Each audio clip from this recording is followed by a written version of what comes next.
The Tom Woods Show, episode 694. Prepare to set fire to the index card of allowable opinion. Your daily dose of liberty education starts here. The Tom Woods Show. Folks, if your email inbox is running your life, it's time to get your sanity back. Do what I do and use SaneBox. That's SaneBox. Get a 14-day free trial at sanebox.com/woods. Hello, everybody. Tom Woods here. Another Michael Malice episode for you. We're talking about Michael's column in The Observer that I'm going to be linking to at tomwoods.com/694 on the possibility of American secession. After all, we had the Brexit vote not long ago, and that went contrary to most people's expectations. So, well, another thing contrary to most people's expectations would be that there'd be some kind of independence movement in the United States. So we're going to talk about that and what the case for that might be and how to handle some common objections. Michael is, now I think it's safe to say Michael is a semi-frequent guest on this here program. He's an even more frequent guest on Kennedy on the Fox Business Network, but you can also find him on Fox News. And the other day we found him even on TLC, of all places. Michael is a celebrity ghostwriter. You can check him out at michaelmalice.com. Michael Malice, welcome back to the show. Thanks, Dr. Woods. We're talking today about secession, and in particular about a column you wrote for The Observer. People should read your Observer column, for heaven's sake, or we should do an episode on, well, if not each one, then a whole lot of them, because they're always great. So, I've got this one linked at tomwoods.com/694, and you wrote it in the wake of the Brexit vote, which was, as of the time of this airing, a couple of weeks ago.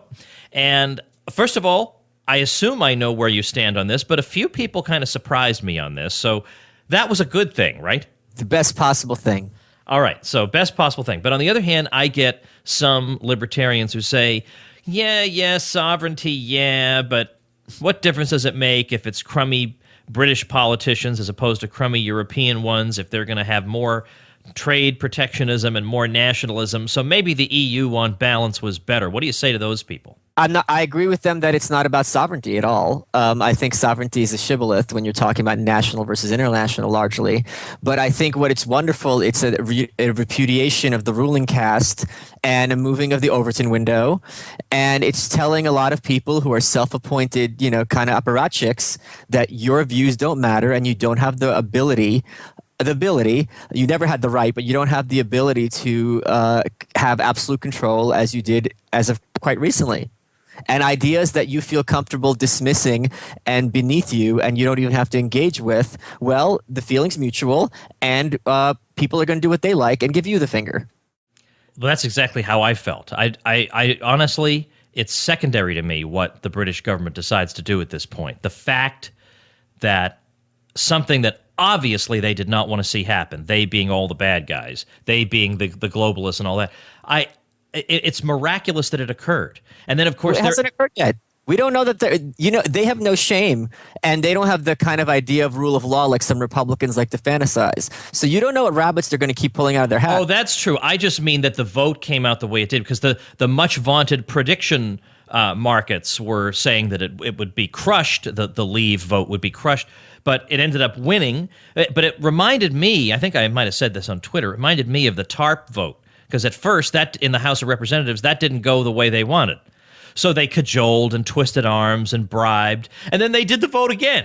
And then what do you know? The vote came out their way. So, of course, you can't put this past them. But all the same, it is a sharp rebuke to these people. And I just can't imagine how constitutionally, so to speak, you would not, every bone in your body wouldn't want to celebrate that.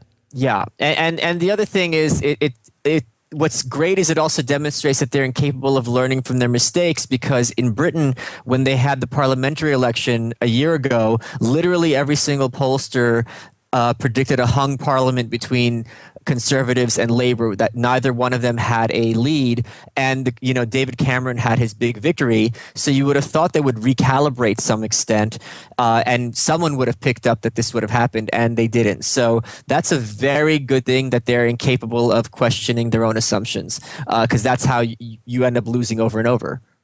I just couldn't get over the people who voted Remain, especially the younger people who were crying in the streets and holding signs, like the idea that they might not be governed by European bureaucrats is completely unthinkable to them. And or they've associated that with the possibility of international cooperation, cultural exchange, as if they just can't do these things themselves. What's the matter with you?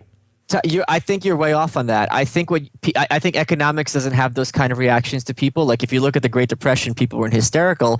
I think what you have to understand is that for many young people and many certain other types of people, evangelical progressivism very much is a religion, and what they're seeing is kind of a schism between their church and their sense of identity, which they identify with their church of internationalism and all these other things.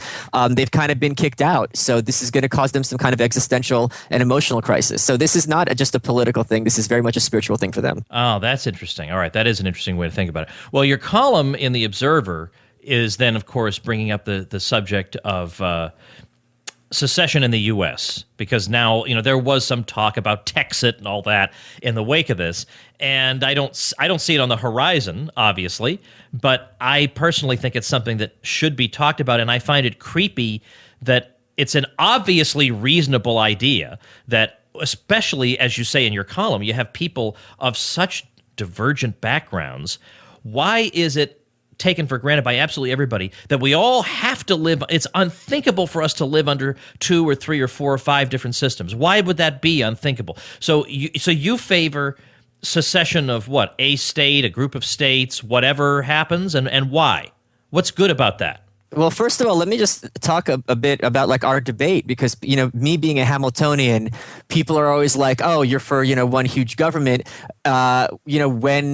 When it's going to be growing in perpetuity, I go, my position was, which we didn't get to in debate, like, no, you have an organic separation. And people are like, well, when's that going to be? And I'm like, gee, I wonder if there was a point in American history where organically the states decided to go their separate ways. I wonder when that would be. Maybe 1893? No, that's not it. That's too late. So I think there comes a point in time when people like, this isn't working out. Let's go our separate ways. And the way I put in the article is, wars don't establish truth. They establish dominance. When someone wins a war, that doesn't mean that they've legally proven their case. That just means they're stronger than the other person. Stalin beat Hitler. It was the Russians who got, as they always love to mention, they got to Berlin before the Americans did. That doesn't validate anything Stalin did ever. And Hitler's not wrong because he lost. You know what I mean? Like I said in the piece, if he had, kind of had some kind of Faustian bargain with Churchill and Stalin, that wouldn't validate his perspective at all.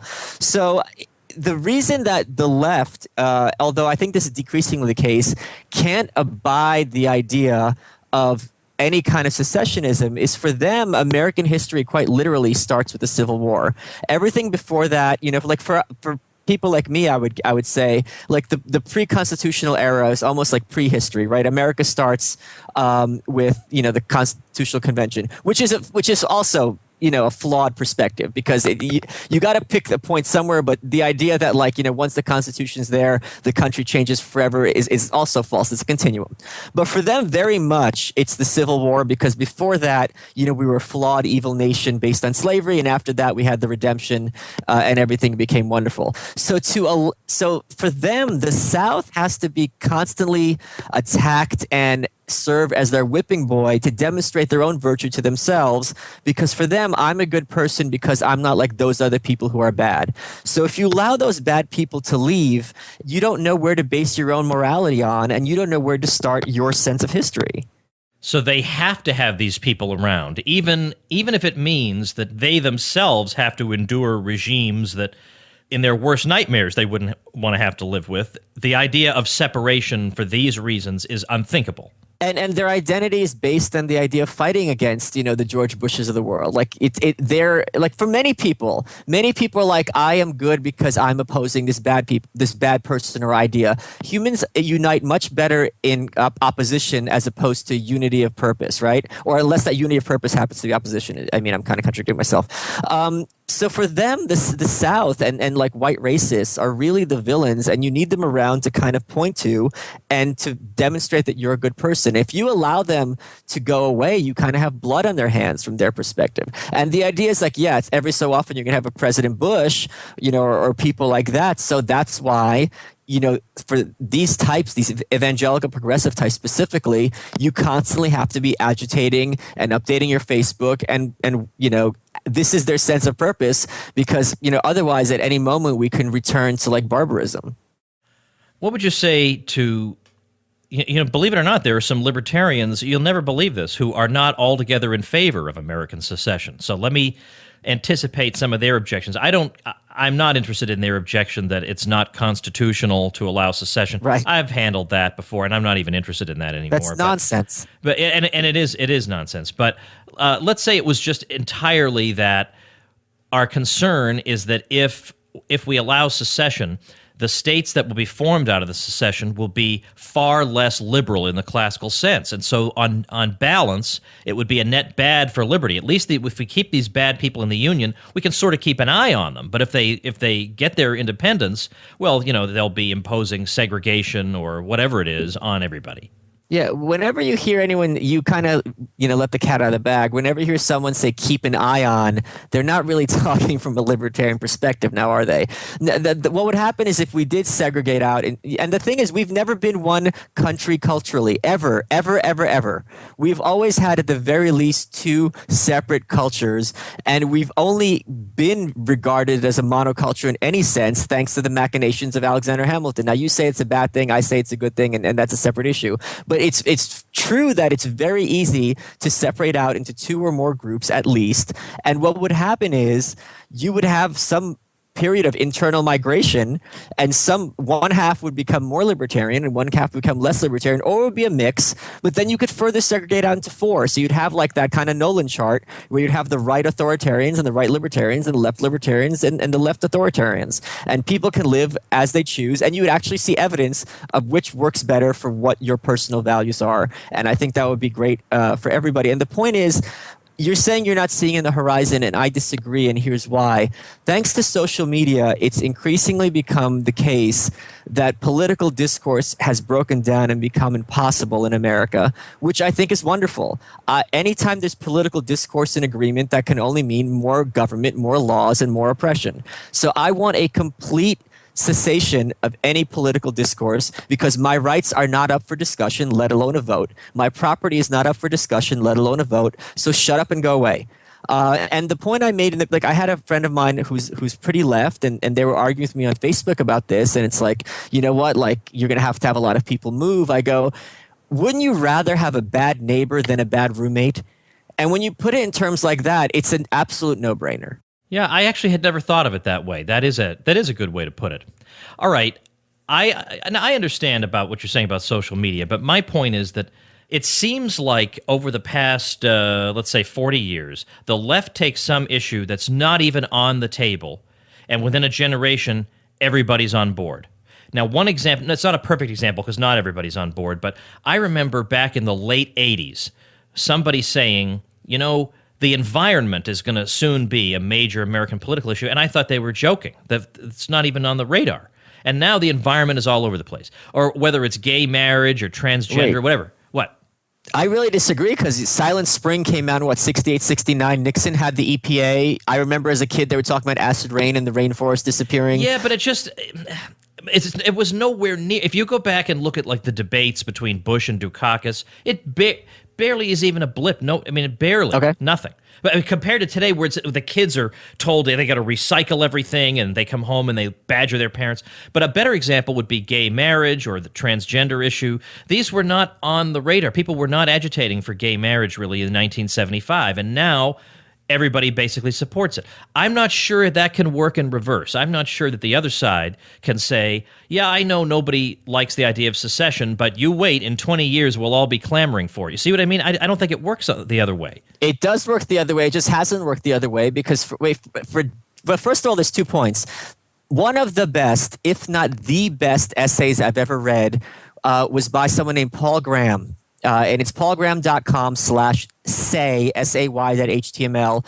And he talks about how moral fashions among intellectuals are just like clothing fashions among people who are interested in that sort of thing.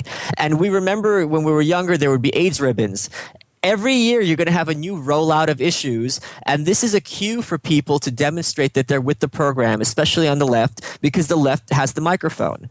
For decades, at the very least since FDR, the right wing has largely been a Me Too idea. Like Rand was complaining about this in the late 70s, that America's turning to the right, but there's no intellectual leadership. So it's this kind of vacant wandering in the desert sort of situation. It's only recently that the right has started fighting back and forcing the left to respond to right-wing ideas. Because 4 years ago in the debates, which is not that long ago at all, Candy Crowley and Barack Obama are teaming up against Mitt Romney.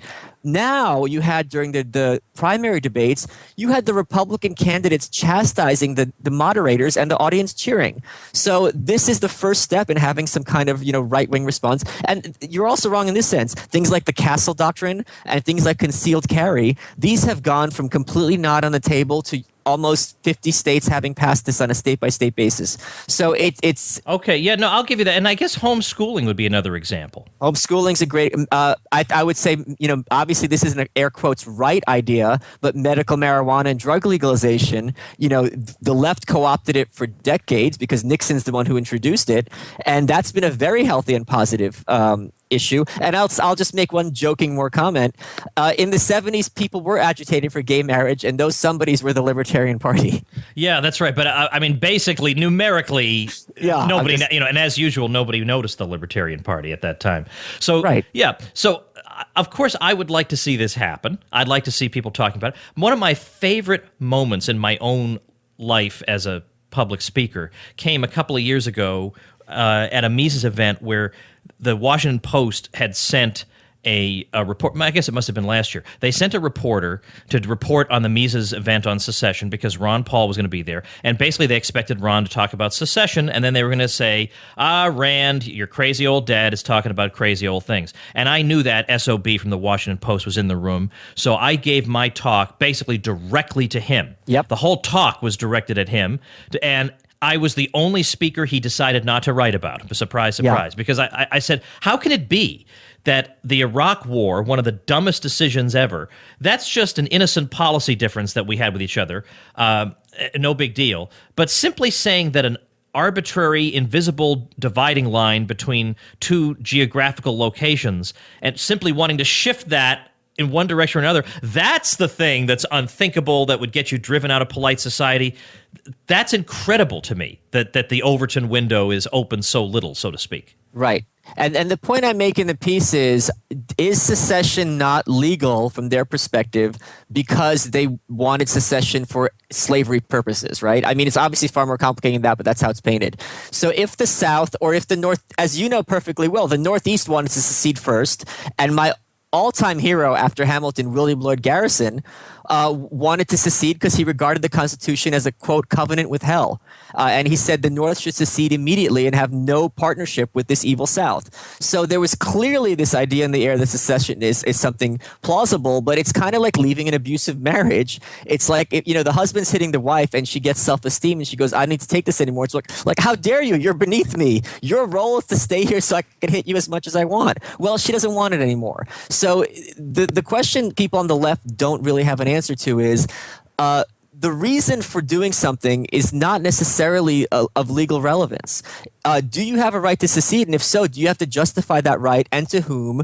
And slavery is not the reason now. So, what grounds do you have for holding these people in place? And as I talk to my friends on the left, when I say, why are you trying to keep arguing with these people when there's no getting through to them, within seconds, everyone I've spoken to has come around to my point of view that this is something healthy that needs to happen. I've encountered no resistance. I'm shocked.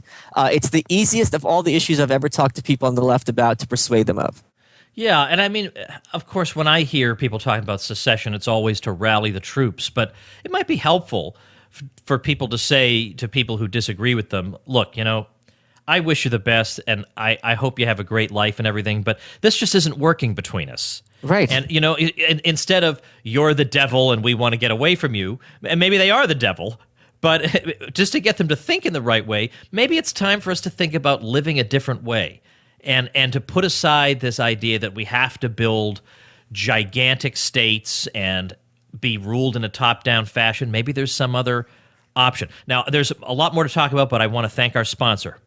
All right, if you're like me, you're overwhelmed with email. You get more email than you can possibly deal with. It's constant. It never ends. You wake up in the morning and somehow you got 50 emails while you were asleep. Can't possibly keep up with it all. What in the world are you going to do? Well, lose your mind is one possibility. But another possibility is a thing I use myself and I can't possibly function without anymore. And that is SaneBox. SaneBox automatically separates out the stuff I actually need from the stuff, well, let me put it politely, I don't really need. That way I can scan it a lot faster, do what I need to do a lot more quickly, and I can clear out my inbox every day using all the little tricks they have. For instance, if there's some email that I know I'll be in a better position to deal with in a couple of days or a week or whatever, I just have SaneBox resend it to me at that time. And then it's out of sight. I don't have to worry about it anymore. Fantastic. Get a 14-day free trial at sanebox.com/woods. And if you decide to stick with it, you automatically get a $25 Tom Woods Show discount. Don't let another moment of your life be stolen by too much email. Check it out at sanebox.com/woods. All right, Michael, you wanted to say something. Yeah, so this is one of the healthiest aspects of the Trump phenomenon, which is people who are Democrats and people who are progressives, they could wrap their heads around Mitt Romney, John McCain. It's familiar to them. It makes sense to them. They know those arguments. They know where they disagree with those arguments. They know where those arguments are wrong. And their reasons for why those arguments are wrong are reasons I agree with. I mean, the case against Mitt Romney, the case against John McCain, I agree with the left, I largely. The Trump phenomenon makes no sense to them. Like it doesn't fit into their mental model. And I think for many people on the left, they're scared because, he's a fire breather and that's fine and incoherent and that's fine.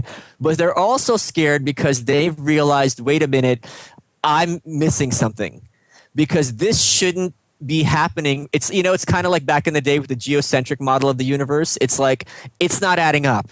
Something is wrong here. And when people are confused and the sense of certainty is what evangelical progressivism delivers to people, especially young people and urban people. They are given this model of the world and it's 100% true and it's air quotes obviously true and everyone who disagrees with it is clearly stupid or crazy, right? So when that model doesn't explain this Trump thing, or it explains it in like, okay, it's all racism, but there's clearly more to it than that for someone who has got an IQ of above 85, right away they're like, okay, something in my mental map is wrong. So when you approach them with that perspective that you don't understand how these people are thinking, you shouldn't be in the same house with them, they become a lot more amenable to that argument.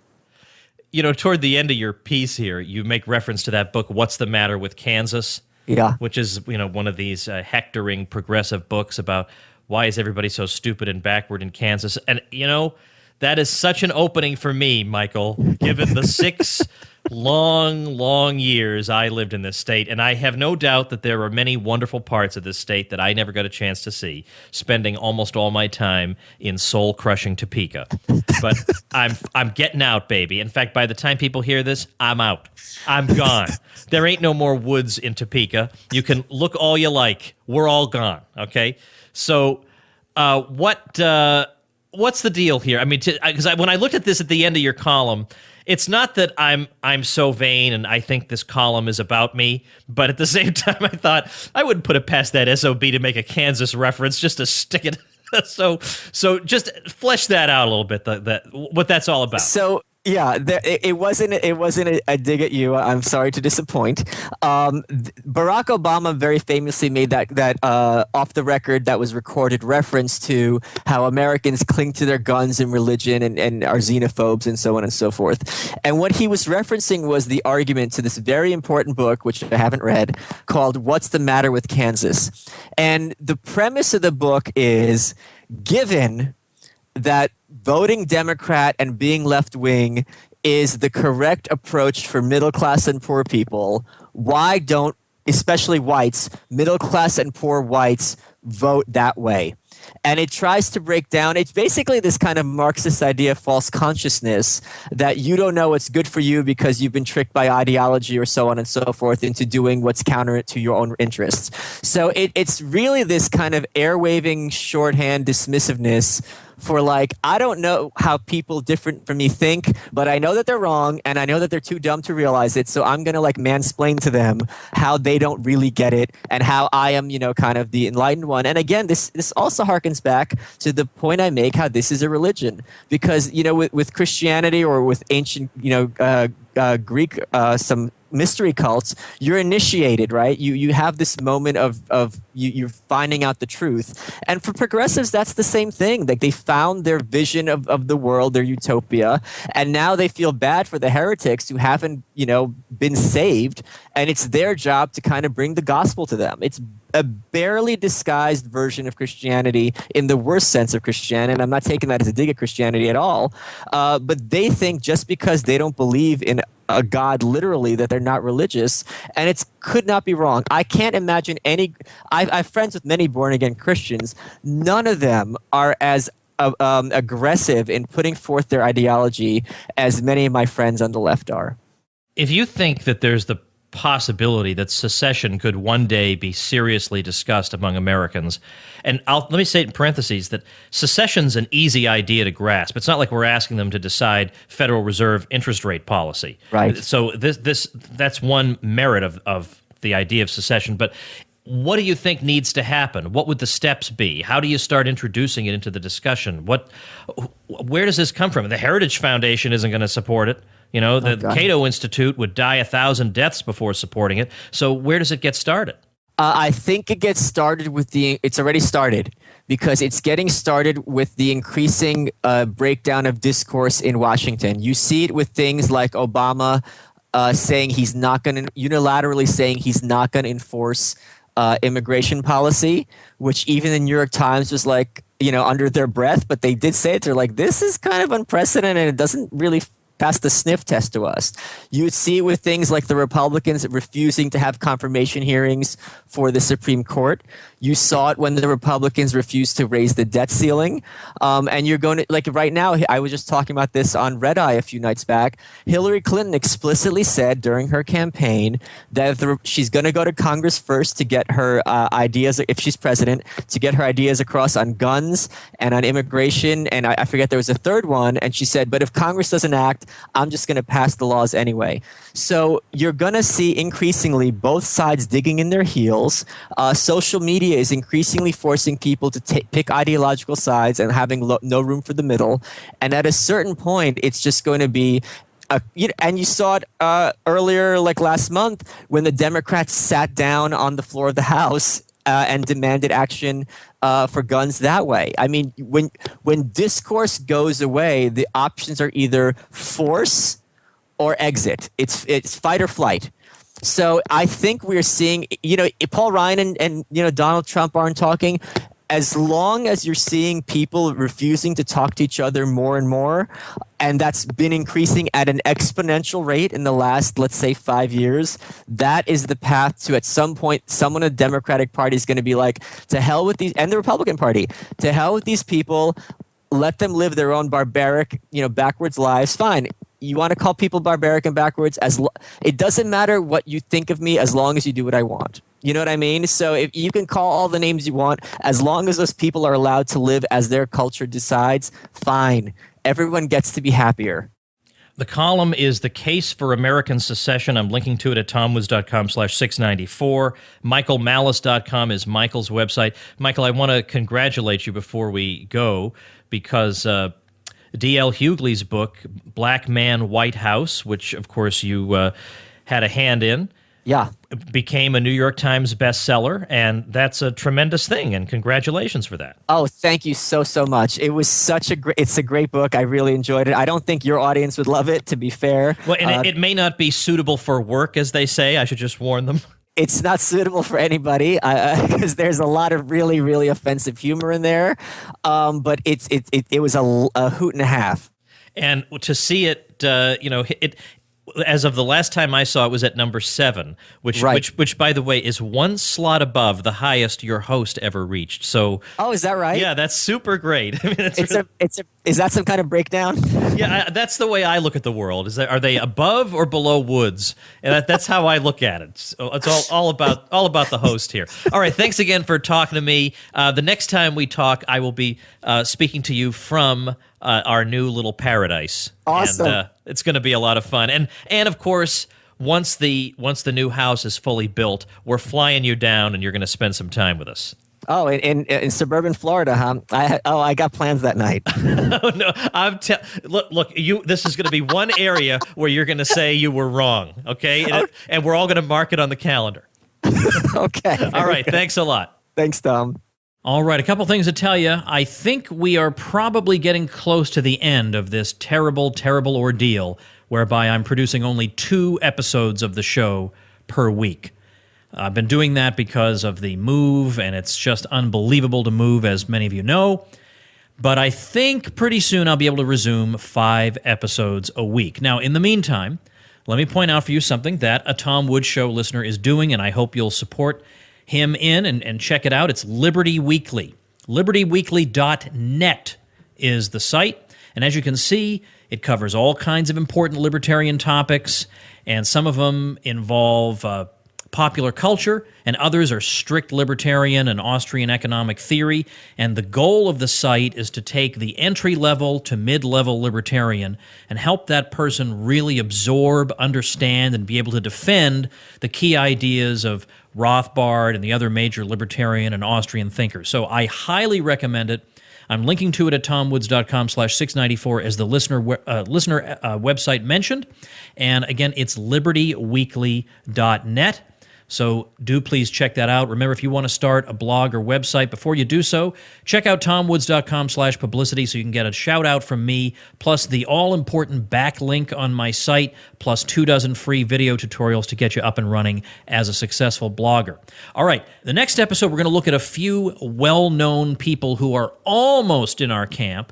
Not quite, but almost. Enough that we like them, but not enough to say this person is a full-blown 100% Austro-libertarian. And I'm talking about Thomas Sowell, Richard Epstein, and Robert Nozick. These are names you should know. And we're going to look at what's good about them and where do they maybe fall down on the job a bit so that we can understand libertarianism better by looking at these thinkers. So check that out next time. Thanks for listening. Become a smarter libertarian in just 30 minutes a day.